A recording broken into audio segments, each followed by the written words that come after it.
Being perfectionistic and acting like a perfectionist, it masks who you truly are. Our quirks and our rough edges and the things that make us unique are the things most likely, most of the time, that are imperfect about us.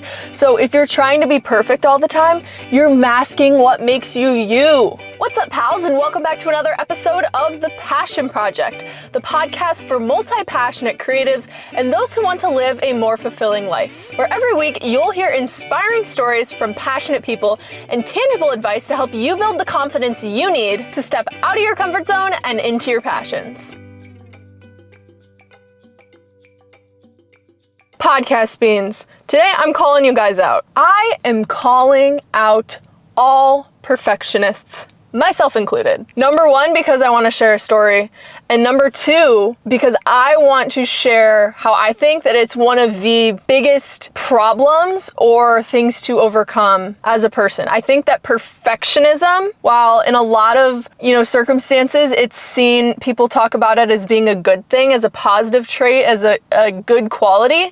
I want to talk about why it's negative and why I think it holds us back. So we're going to dial back to the time when I was in high school and in college. You know that one question that every prospective employer or person who's recruiting for an organization is going to ask you? What are your strengths? Tell me right now, what are your strengths? How are you going to answer that? Well, this is your time to shine. That's the easy one.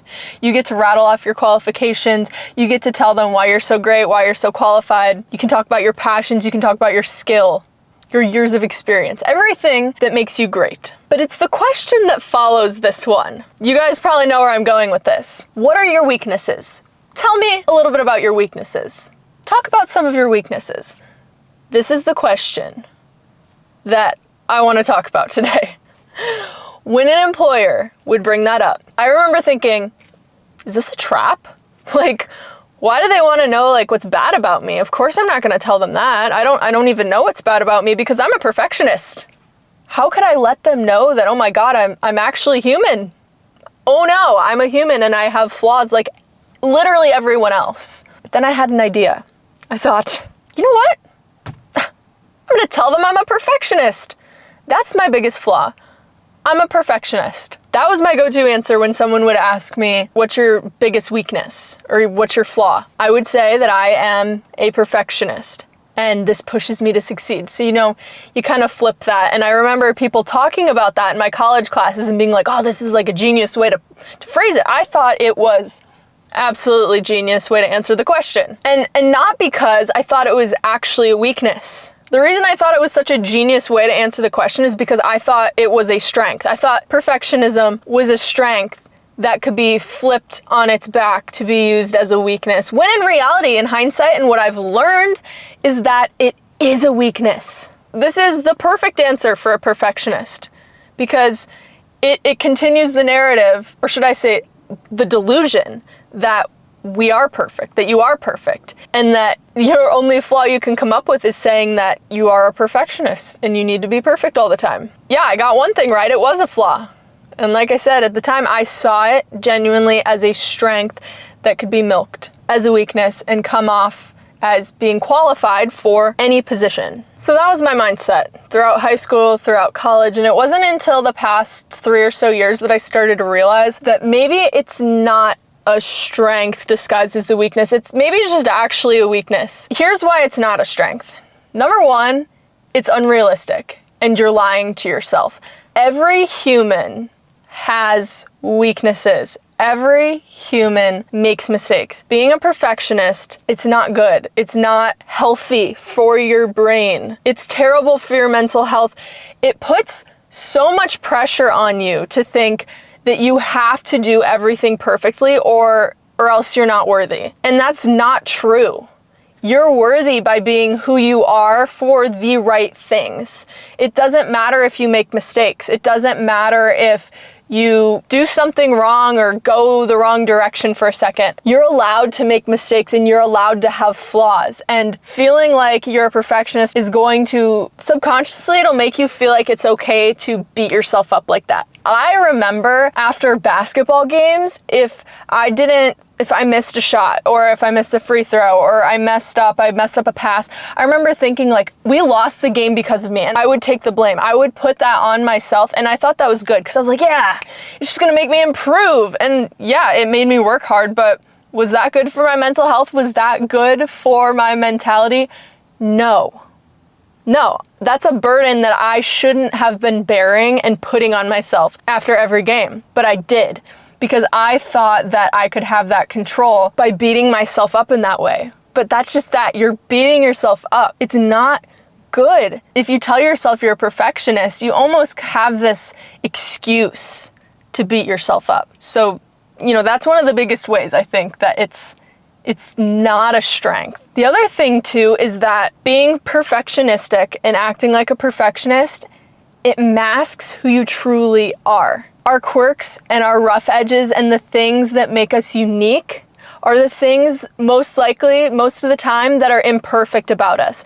So if you're trying to be perfect all the time, you're masking what makes you you. When I finally started to let go of perfectionism, and believe me, I am nowhere near perfect at not being a perfectionist, but I started to realize, you know what, I'm imperfect, and that's okay. And I started to let myself make mistakes and not feel like a total failure when I do, because guess what? Everybody makes mistakes. So if you call yourself a perfectionist, just know that you are holding back parts of yourself from shining through. That can be what makes you stand out in the world, what makes you have a relatable opinion, or what makes you you. I think that it is valid, and it makes sense why perfectionism can be spun in this way that it's positive and seen as a strength. But I think more accurately what it is that perfectionism is an umbrella term. On the positive side of things, attention to detail. That is a good thing. That is a strong quality to have. But a lot of times, I've said this, and actually my boyfriend says it too, is he'll be like, I'm such a perfectionist about things, but I think that's why my work's so good. As I think that through, I'm like, no, your work's not good because you're a perfectionist. Your work's good because you have attention to detail. Those are two different things. Perfectionism has the toxic traits to it where you're beating yourself up, you're not allowing for mistakes, you're not allowing for growth. But attention to detail, that's different. That's good. If you have attention to detail, you have a strong quality on your side, and something you can put on your resume. Say it in your interviews. Attention to detail, thumbs up. Another positive that can be attributed or tagged with perfectionism is a drive to be the best version of yourself. A lot of times perfectionists, they want to overcome their weaknesses. That's good, but I don't think that those two things have to be tied together. In order to be a person who strives to be a better version of themselves, you have to let yourself make mistakes. If you don't let yourself make mistakes, what a perfectionist would do, then you're not actually embodying somebody who's trying to become a better version of themselves. So let go of the title of perfectionism. That's what I'm saying here, is let go of this title of perfectionism and think about, what is it actually? What are these positives actually doing for me? Now, two of the negative things that come with perfectionism that are kind of their own terms that are linked, under the umbrella of perfectionism. Insecurity. Perfectionism can be a mask for insecurity. We all have insecurities. And I know myself that this was largely the case. You're afraid to be vulnerable. When you're afraid to be vulnerable, you're afraid to make mistakes and show those negative, quote unquote, negative qualities about yourself. That's insecurity in who you truly are. It's okay to have those things about yourself that maybe you don't like or maybe society won't accept, but hiding them and trying to act perfect is just a mask. It's a mask. And we're all guilty of it to some degree. But if you want to be truly secure, boost your self-esteem and confidence, don't mask those things. Instead, accept them. Identify what they are. Accept them, embrace them, and use them to your advantage. So here's an example of the insecurity thing being, something you can accept and embrace. Say you're a loud person. You have a loud voice and people get annoyed by you if you're too loud and you talk too much, etc. If you accept and embrace the fact that you're loud, what are things that you can do with your life that being loud is good for? Maybe you do something where you're on camera, where you're talking a lot.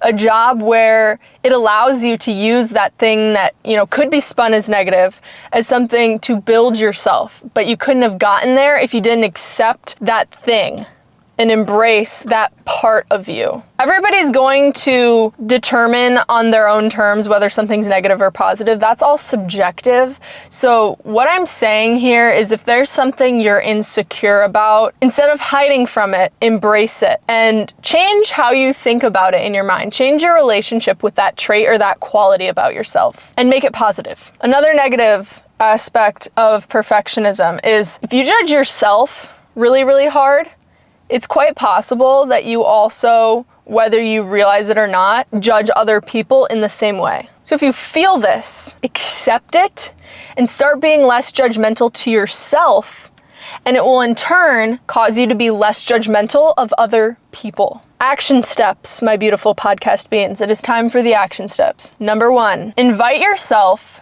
to have curiosity about your perfectionism. If you call yourself a perfectionist, if you've said this before, you think everything has to always be perfect all the time, invite some curiosity about it. Which of the things we just talked about holds true to you? How can you overcome them to your advantage? Just kind of build an awareness.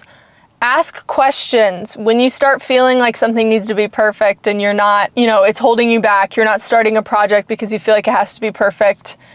You're not trying out for something because you feel like you have to be perfect at it first. Ask yourself questions. What's really going on here? The second thing is allow yourself to make a mistake. Make a mistake on purpose. I mean, if that's where you have to start, make a mistake on purpose and then just be okay with it. Or do something out of the norm, out of your comfort zone, and then just sit in that discomfort and pick yourself back up after that mistake. Don't beat yourself up like you usually probably do as a perfectionist.